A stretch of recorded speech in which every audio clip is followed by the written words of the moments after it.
Thank you for taking a moment today to view my presentation entitled Mind Control, Using Focus of Attention and Imagery to Remotely Pilot a Drone.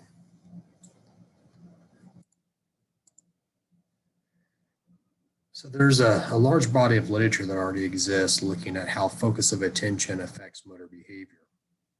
And that research has shown dramatically and consistently that directing attention externally results in much better motor learning and control compared to directing attention internally. However, in this study, we were interested in trying to understand how thinking about the movements of a body part through imagery could be mapped within brain activity. And then more importantly, how we could then take that mapped brain activity and then use it to remotely pilot a drone. So that was the purpose of our study, was to try to measure brain activity through imagery and then use that information to then remotely pilot an unmanned aerial system or a drone. So the participants of the study included 20 college-age students, a mixture of both males and females. We fitted each participant with a 14-channel EEG headset to measure brain activity. And we were primarily interested in measuring the frontal cortex, so the part of the brain that was associated with the actions of the hands. And so we used a variety of softwares to do this study. The EEG system was operated using Emotive EPOC Plus software, and then the drone was operated using Python software. For the drone, we used a fairly standard quad rotor, had 4 blades. And then the EEG system, as I mentioned a moment ago, was really fitted in a way to measure the sensory motor area of the frontal cortex. We really wanted to try to evaluate and assess the part of the cortex that was associated with the flexion and extension of the hands. And so here we want to try to understand, the grabbing action of the left hand and the relaxed action of the right hand. And again, we were looking at the part of that frontal cortex that was going to be associated with the actions of the hands, flexion, extension, or grabbing and relaxing. So the way in which we conducted this study is that we used the software to measure brain activity through the EEG headset.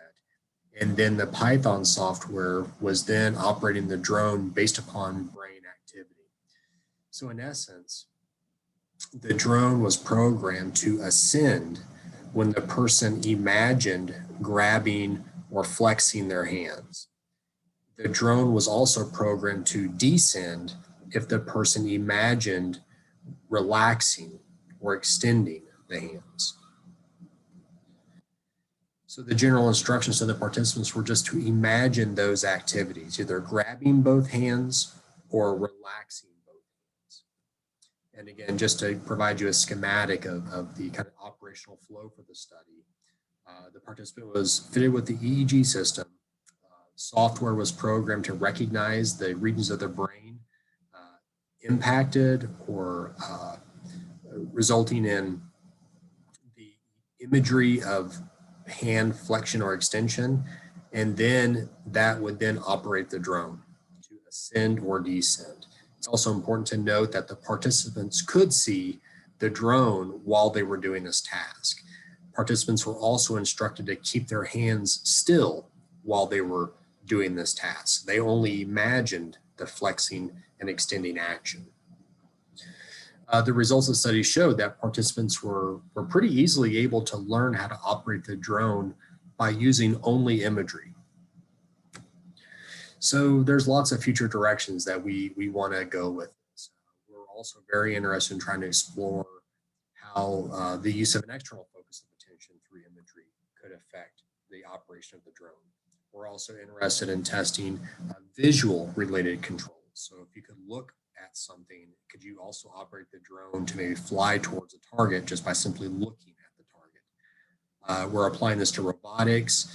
There's lots of tactical applications dealing with military, police, search and rescue, things like that. And there's a variety of applications that also deal with healthcare and patient monitoring, and also working in risky or hazardous environments.